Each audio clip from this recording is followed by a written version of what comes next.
Technical view, pound sterling, crude oil, dan juga gold yang sampai saat ini di jam 1 siang sudah mengalami kenaikan teman-teman, atau tepatnya dia kembali rebound.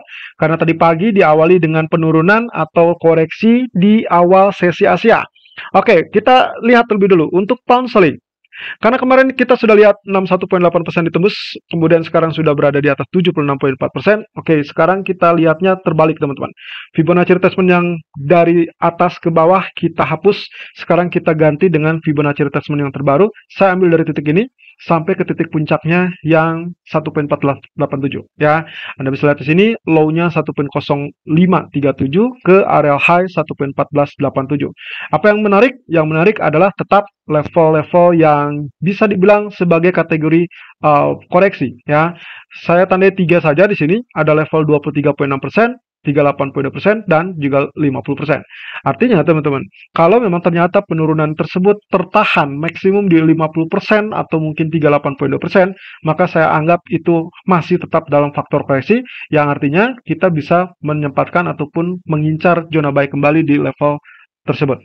Tapi dengan catatan teman-teman, mengingat area yang cukup jauh, sekarang 1.1470 menuju 38,2% di 1.1124, artinya saya mengharapkan penurunan atau koreksi turun 300 poin. Wow, itu sangat besar. Dan entah bisa terjadi apa tidak, atau bahkan bisa berbalik seperti yang lalu-lalu. Nah, kaitannya dengan hal tersebut, ada kemungkinan potensi bisa saja terjadi kalau ternyata di malam hari data Amerika kecenderungannya sangat kuat. Atau dengan catatan kalau ternyata apa yang dilakukan oleh Perdana Menteri Truss di depan parlemen untuk voting, ya mungkin saja akan mendapatkan dukungan. Dan kalau itu terjadi, itulah faktor bearish yang sangat sempurna untuk pound sterling.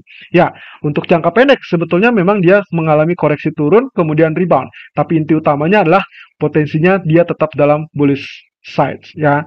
Dan terakhir 1.1487 level 0% tersebut akan menjadi indikasi terjadinya kenaikan lanjutan. Jadi kalau sampai saat ini dia tertahan di 1.1493, maka kita berharap next candle-nya harus open di atas 1.1487.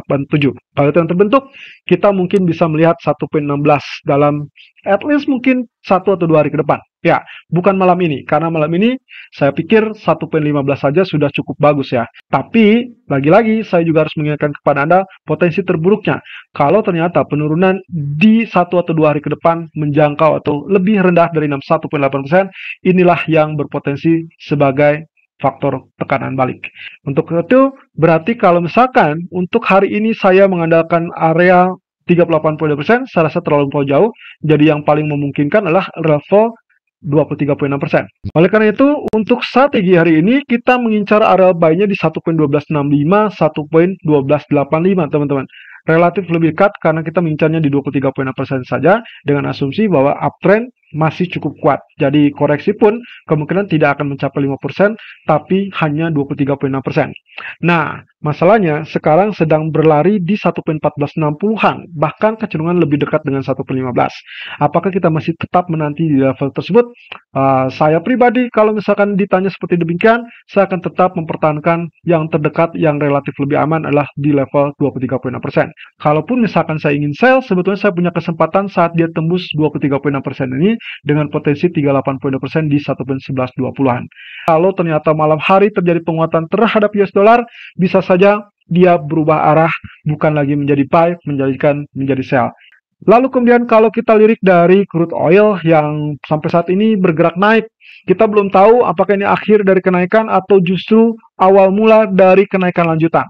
Ya, mengingat hal tersebut, 2 hari yang lalu kita sempat sampaikan terkait dengan pola pembentukannya saat dia tembus 61,8% di 82,66.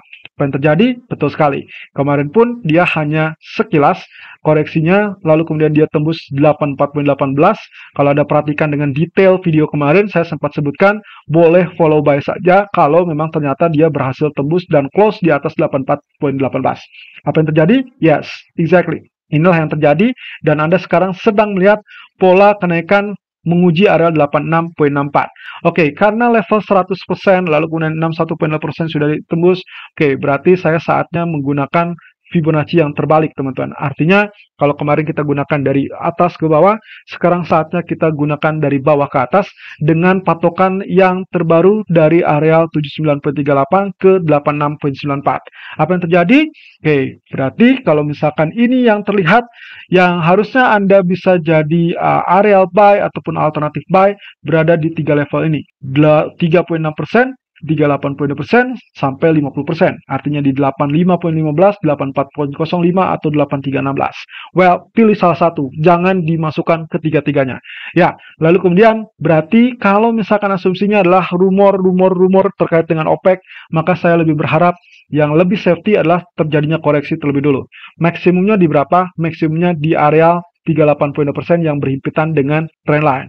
Nah, tapi kalaupun tidak, maka bisa saja mengandalkan areal 23,6% di 85,15. So, inti utamanya setelah koreksi diharapkan terjadi kenaikan dan tembus 86,90-an. Ya, ini pun berlaku, tapi kalau misalkan yang lebih nyaman di areal trendline, maka hati-hati juga karena trendline tersebut juga bisa ditembus.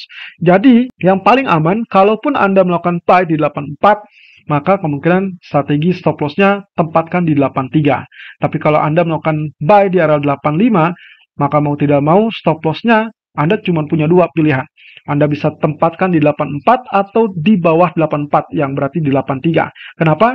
Karena areal ini bisa saja menjadi false breakout, sehingga kemungkinan posisinya akan sangat merugikan kalau memang ternyata dipasang terlampau dekat.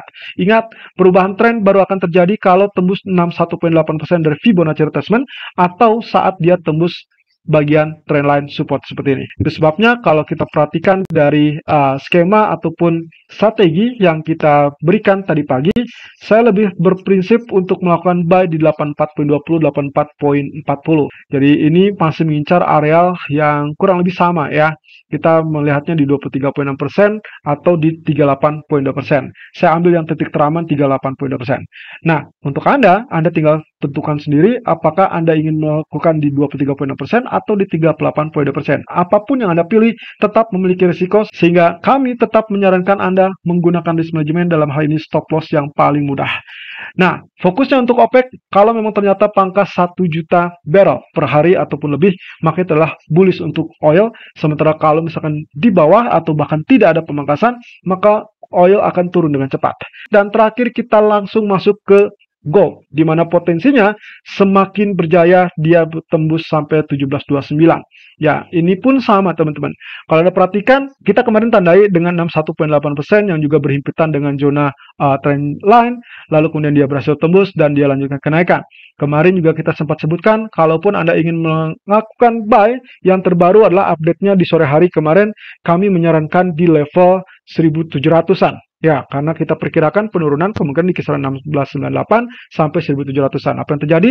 Ya, dia koreksi hanya sampai 1700.30 dan lalu kemudian dia bangkit kembali naik.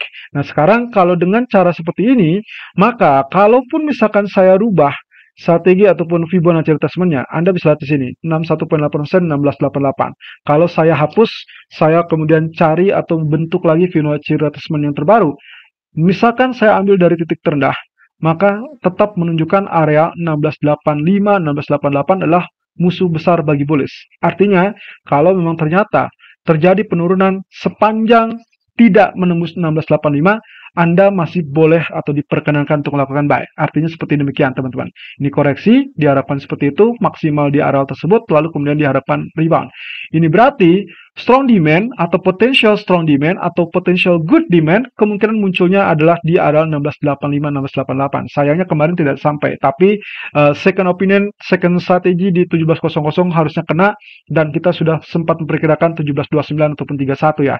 Dan itu terjadi dan terwujud teman-teman. Tentunya ini akan sangat berpengaruh dengan data ADP nanti malam, termasuk juga ISM non-manufacturing PMI nanti malam. Nah, untuk jangka pendeknya Anda bisa juga gunakan di H1.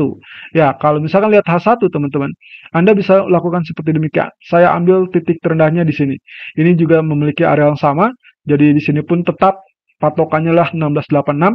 Selama dia tidak turun 1686, Anda boleh pertahankan buy atau tetap lakukan buy. Nah, Tapi bisa juga seperti demikian teman-teman. Misalkan Fibonacci retracement yang saya gunakan, saya tarik dari level swing high terakhir. Nah, saya ambil di sini, ternyata apa yang terjadi? Ya, ternyata sama-sama saja teman-teman. Areal Fibonacci retracement 61,8% berimpitan dengan historical price, berimpitan dengan zona trendline. Artinya, strong support diharapkan tidak tembus di area tersebut. Dan dengan demikian, yang paling leluasa adalah begitu dia mengalami penurunan pun, ya kita harapkan dia akan terjadi penurunan sampai 17.02 atau 17.12 yang terdekat. Jadi tinggal pilih saja, Anda mau melakukan buy di 17.12 atau di 17.02. Ya, kalau saya pribadi melihatnya antara seperti demikian. Ini berarti konsekuensi saat Anda ingin merubah strategi menjadi sell, Anda bisa lakukan kalau ternyata didapatkan potensi penurunan di bawah 1686. So, dengan demikian, strategi yang saya gunakan atau saya rekomendasikan sejak tadi pagi adalah tetap mempertahankan posisi buy-nya di kisaran 17.06 ataupun 17.08 dengan pertimbangan 3,82% tadi.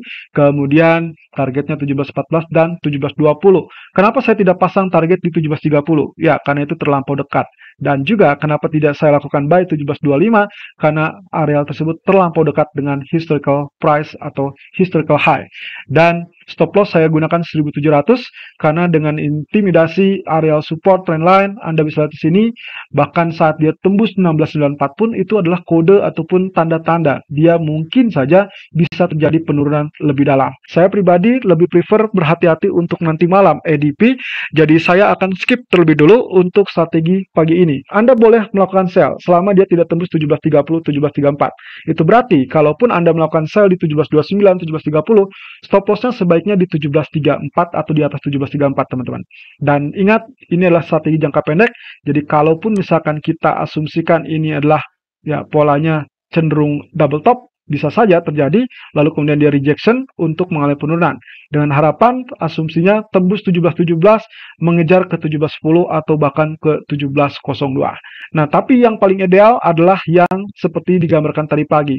Menunggu buy di 17.06 ataupun 17.08, meskipun dengan resiko juga tetap saya gunakan stop loss di 1.700. Dan strong sell baru akan terwujud begitu tembus 1694. Selalu gunakan stop loss dan risk manajemen sesuai dengan equity dan strategi trading Anda. Irfan untuk Agrodana.